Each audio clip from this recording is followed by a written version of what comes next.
तुम्हाला पण असे सुंदर व परफेक्ट कप शेप्स बनवायचे आहेत तर आजचा हा क्लास पूर्णपणे बघा। श्री स्वामी समर्थ सगळ्यांना। तर पुन्हा एकदा तुम्हा सगळ्यांचा आपल्या ब्लाउज स्टिचिंग सीरीज मध्ये स्वागत आहे। तर आजच्या या क्लासमध्ये मी तुम्हाला फ्रंट बॉडी पार्ट म्हणजे समोरील भागचे हे डार्ट्स कसे घालून रेडी करायचं त्याबद्दल माहिती देणार आहे। लास्ट क्लासमध्ये मी मागील भागमध्ये डार्ट व कंबरपट्टी कशी अटॅच करायची त्याबद्दल डिटेल करून माहिती दिली आहे। जे कोण नवीन व्ह्यूअर्स आहेत, जे कोण हा क्लास पहिल्यांदाच बघत असाल त्यांनी नक्की एकदा आपले मागील सुद्धा सगळे क्लासेस बघून घ्या। चला तर मग सुरुवात करूयात। तर लास्ट क्लासमध्ये मी ह्या ब्लाउज पीसच्या मॅचिंगचा जोरा मशीनमध्ये घालून घेतली आहे व बॉबिन केसमध्ये सुद्धा घालून घेतली आहे। जर का तुम्ही चेंज केला असाल तर पहिलेच मॅचिंगचा दोरा घालून घ्या, त्यानंतरला स्टिच रेग्युलेटर मीडियम स्टिच वरती ॲडजस्ट करून घ्या। ओके, तर हा माझा समोरील भाग आहे। ओके, असे बघू शकता हा माझा समोरील भाग आहे। आता मी इथून ह्याला कट करून दोन भाग करणार आहे। ओके, अशा रीतीने तुमचे दोन भागच असतील तर बरोबर आहे। आता मी माझे हे दोन भाग असे कट करून करत आहे। ओके, आता नेक्स्ट आपल्या कपड्याची उलट बाजू जिथे आहे तिथे रॉंग असे मार्किंग करून घ्या, उलट असे मार्किंग करून घ्या व सरळ बाजूला सरळ बाजू अशी मार्किंग करून घ्या।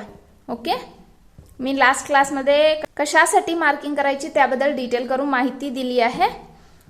सो मार्किंग ही खूप इम्पॉर्टंट आहे, सरळ व रॉंग बाजू तर कंपल्सरी करून घ्या। ओके, आता नेक्स्ट काय करा, एक कोणता तरी पार्ट घ्या। असे हे दोन पार्ट असतात, एक उजवा व एक डावा असे दोन पार्ट असतात। तर आता काय करा, एक कोणता तरी भाग घ्या। ओके, मी आता हा वाला भाग घेत आहे। तर आता काय करा, ह्या भागची उलट बाजू वरती येईल असे प्लेस करून घ्यायचं, उलट बाजू वरती येईल असे प्लेस करून घ्यायचं।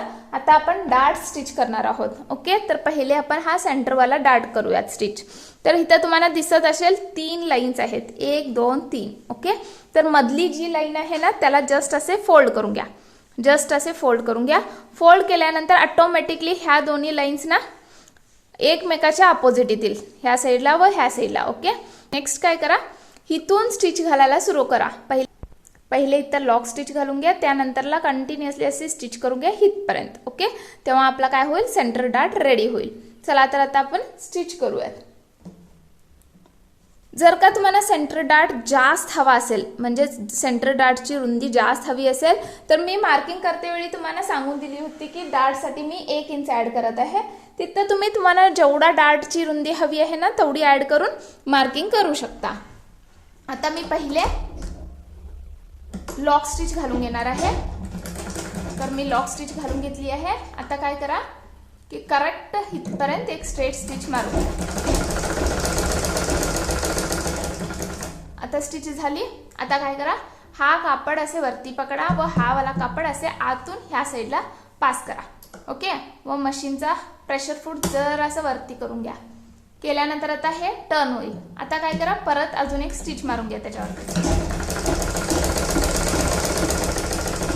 आता परत एंडला लॉक स्टिच घालून हा आपला डार्ट कंप्लीट झाला। ओके, कंपल्सरी 2-2 स्टिच मारूनच घ्यायचं, तरच आपले शिलाई जी आहे ना ती सुटत नाही। तर आता बघू शकता आपला हा डार्ट मारून झाला आहे। ही मागील बाजू आहे, म्हणजेच उलटी बाजूने हा असा दिसतो व समोरील बाजूने असा दिसतो। ओके, आता नेक्स्ट काय करूयात, आपण हा वाला डार्ट स्टिच करूयात। तर सेम जस्ट सेंटर पॉइंटची लाईन अशी पकडा, फोल्ड करा व त्यानंतरला हे दोन्ही लाईन अपोजिटला येतील। आता इथून स्टिच घालायला सुरुवात करायची तर एंड करायची। ओके, स्टार्टिंगला लास्ट टाइम सारखंच लॉक स्टिच घालून घ्या। आता परत मशीन थांबवा, प्रेशर फूट वरती करा। हा कापड जो आहे तो असा हातामध्ये पकडा, हा कापड असे आतून खालून असे घाला व पलटी करून घ्या, टर्न करून घ्या। ओके, आता परत अजून एक स्टिच घालून घ्या। ओके, तर माझा हा सुद्धा डार्ट मारून कंप्लीट झाला आहे। तुम्ही बघू शकता हा सुद्धा आपला डार्ट आता रेडी आहे। ओके, आता नेक्स्ट आपण हा कमरेकडचा डार्ट मारूयात। तर ह्याला असे क्रॉसमध्येच पकडायचं आहे। ही सेंटरवाली लाईन फोल्ड करून घ्या व असे क्रॉसमध्येच आपण स्टिच करायचं आहे। ओके, तर अशा रीतीने मधली लाईन करेक्ट सेंटरमध्ये आली पाहिजे तसे ॲडजस्ट करून घ्या, मधली लाईन सेंटरमध्येच दिसली पाहिजे तसे ॲडजस्ट करून स्टिच करून घ्या। आता आपण स्टिच करून घेऊया।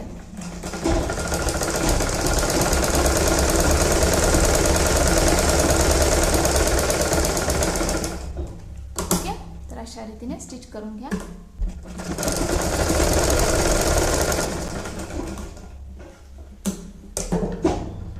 ओके, आता आपला हा वाला डार्ट सुद्धा रेडी आहे.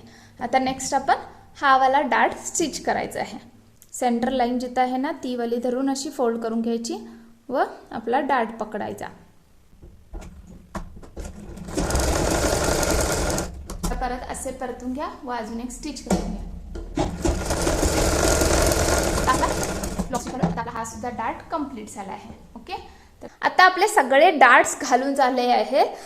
तर तुम्ही बघू शकता आपला कप शेप जो आहे तो किती छान आला आहे.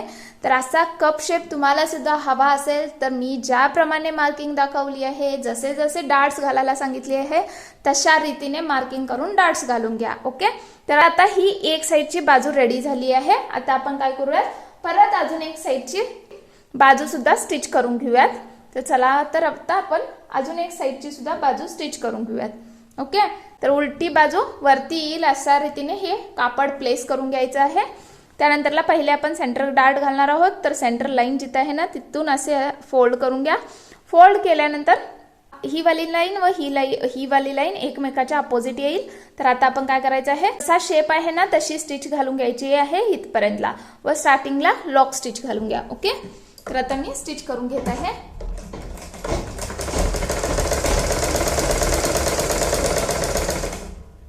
आता नेक्स्ट काय करा, हा कापड हातामध्ये पकडा, प्रेशर फूट थोडासा वरती करा, हा कापड असं खालून घालून असे पलटी करून घ्या.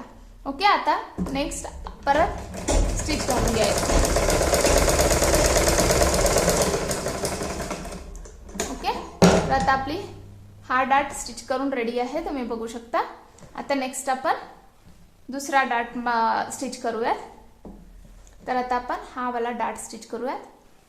तर ह्याची सुद्धा सेंटर लाईन सेंटर मध्ये पकडून करेक्ट हाफ करून फोल्ड करून घ्या. तर पहिले लॉक स्टिच घालून घ्या. त्यानंतरला असे प्रेशर फूट वरती करा व हा कपडा असे पलटून घ्या.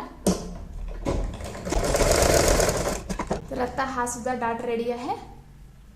ओके, आता नेक्स्ट हा वाला डार्ट घालून घेऊयात. ओके, तर उलटी बाजूस कायम स्टिच करते वेळी डार्ट्स उलटी बाजूस वरती राहिली पाहिजे. ओके, आता सेंटर लाईन अशी फोल्ड करून घ्या. त्यानंतरला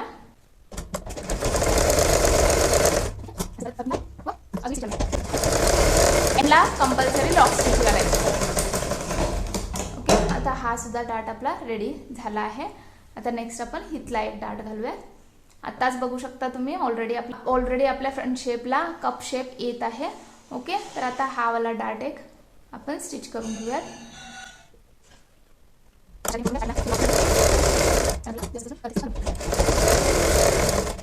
आता सगळे डार्ट्स घालून झाले आहेत, तुम्ही बघू शकता आपले सगळे डार्ट्स घालून झाले आहेत. किती छान कप शेप रेडी झाला आहे बघू शकता. आता आपण ही उलट बाजू आहे तर सरळ बाजूने बघूयात. तर जस्ट काय करा, हा कप शेप असे वरती करून घ्या इकडं. ओके, कप शेप हा असे वरती करून घ्या इकडं, म्हणजे तुम्हाला हा जो कप शेप आहे या साईडला दिसून येईल. मी थोडंसं ह्याला आयनिंग करून दाखवते आता तुम्हाला. आता मी आयनिंग केली आहे, तुम्ही बघू शकता दोन्ही कप शेप्स किती छान आले आहेत. तर तुम्हाला सुद्धा असे कप शेप्स हवे असतील तर मी दाखवल्याप्रमाणेच मार्किंग ड्राफ्टिंग करा. ओके, असे कप शेप्स आल्यानंतर हे काय होतील, आपल्या बस्टला अगदी परफेक्ट फिटिंग मध्ये बसतील. ओके, आता नेक्स्ट स्टेप्स आपण मार्किंग्स करून घेऊयात. कोणते वाले मार्किंग्स हा तुम्हाला डाऊट आला असेल तर आपण आता स्टिचिंग मार्जिनचे मार्किंग्स करून घेऊयात. मी तुम्हाला मेजरमेंट्सच्या चॅप्टरमध्ये सांगून दिली होती, माझा समोरील भागची रेडी उंची 13 हवी आहे मला. त्यामध्ये मी 2 इंच स्टिचिंग मार्जिन ऍड करत आहे. तर 2 इंच कशासाठी, हाफ इंच शोल्डर अटॅच करण्यासाठी, त्यानंतरला हाफ इंच फ्रंट बॉडीला क्रॉस बेल्ट अटॅच करण्यासाठी, त्यानंतरला हाफ इंच क्रॉस बेल्टला अटॅच करण्यासाठी, त्यानंतरला क्रॉस बेल्ट फ्रंट बॉडीला अटॅच करण्यासाठी हाफ इंच लागतो. सो टोटल 2 इंच आपल्याला स्टिचिंग मार्जिन लागते. तर इथं काय करूयात आपण, हाफ इंच इथं वरून शोल्डरसाठी स्टिचिंग मार्जिन मार्क करून घेऊयात. त्यानंतरला खालती half inch cross belt attach करण्यासाठी मार्किंग करून घेऊयात. जे कोण बिगनर्स आहेत त्यांनी कंपल्सरी ही मार्किंग करून घ्या. त्यामुळे काय होईल, तुमचा ब्लाउज जो आहे ना तो एक्झॅक्टली तुम्हाला किती उंचीमध्ये पाहिजे ना त्याच उंचीमध्ये रेडी होईल. तर इथं मी हाफ इंचाची मार्किंग करून घेत आहे, तुम्ही बघू शकता. तर आता शोल्डरसाठी आपण 1/2 इंच मार्क करून घेतलेला आहे. आता आपण काय करायचं, इथं क्रॉस बेल्ट अटॅच करण्यासाठी 1/2 इंचची मार्किंग करून घ्यायची. तर इथून स्टार्टिंग पासून काय करत जायचं की 1/2 इंचावरती सगळीकडे मार्किंग करत जायची. हे बिगनर्स जे आहेत ना ते कंपल्सरी असे मार्किंग करून घ्या. और जे कोण एक्सपर्ट आहेत त्यांनी डायरेक्ट स्टिच केला तरी चालतंय. पण जे कोण बिगनर्स आहेत ना त्यांना कसं असतं की अंदाज समजत नाही 1/2 इंच म्हणजे एक्झॅक्टली किती कापड असतो. तर त्यामुळं काय होतं, आपण जास्ती कपडा किंवा कमी कपडा धरून शिवू शकतो. त्याच्यामुळं काय होतं, आपला उंचीमध्ये खूप फरक पडतो. जर का आम्ही कमी कापड पकडून शिवलो, स्टिच केलो, तर काय होतो की आपला समोरचा भाग मोठा तयार होतो, मागील भाग छोटा तयार होतो. आणि जर का आम्ही जास्तीचा कापड तयार करून कापड पकडून स्टिच केलो तर काय होतं की समोरचा भाग छोटा तयार होतो व मागील भाग मोठा तयार होतो. त्यामुळे काय करायचं की कंपल्सरी जेवढी तुम्ही स्टिचिंग मार्जिन कुठं जेवढी स्टिचिंग मार्जिन घेतलाय ना तेवढंच पकडून आपण काय करायचं असतं, स्टिच करायचं असतं. आता हे मी 1/2 इंचावरती अशी मार्किंग करून जसा शेप आहे ना तशी मार्किंग करून घेतली आहे, तुम्ही बघू शकता. तर जसा शेप आहे तशी मार्किंग करून घेऊन काय करा, स्टिच करून घ्या. ओके, आता अशा रीतीने 1/2 इंचावरती मार्किंग करून घेऊन ठेवून घ्या. आता ह्या पीसवरती सुद्धा मार्किंग करून घ्या. ओके, तर दोन्ही पीसवरती अशी मार्किंग करून घ्या. तर नेक्स्ट क्लासमध्ये मी तुम्हाला क्रॉस बेल्ट कसे अटॅच करायचं ह्याचे 4 टाईप दाखवून देते. क्रॉस बेल्ट कसे अटॅच करायचे 4 टाईपमध्ये दाखवून देते. तुम्हाला कोणता इझी वाटतो तो तुम्ही टाईप यूज करून क्रॉस बेल्ट अटॅच करू शकता. ओके, तर भेटूयात नेक्स्ट क्लासमध्ये. तर आजचा हा क्लास तुम्हाला कसा वाटला नक्की कमेंट करून सांगा. आवडला तर लाईक करा, शेअर करा व सबस्क्राईब करायला विसरू नका. भेटूयात नेक्स्ट क्लासमध्ये. तोपर्यंत हसत राहा, शिकत राहा व मेन म्हणजे शिवत राहा. Bye bye.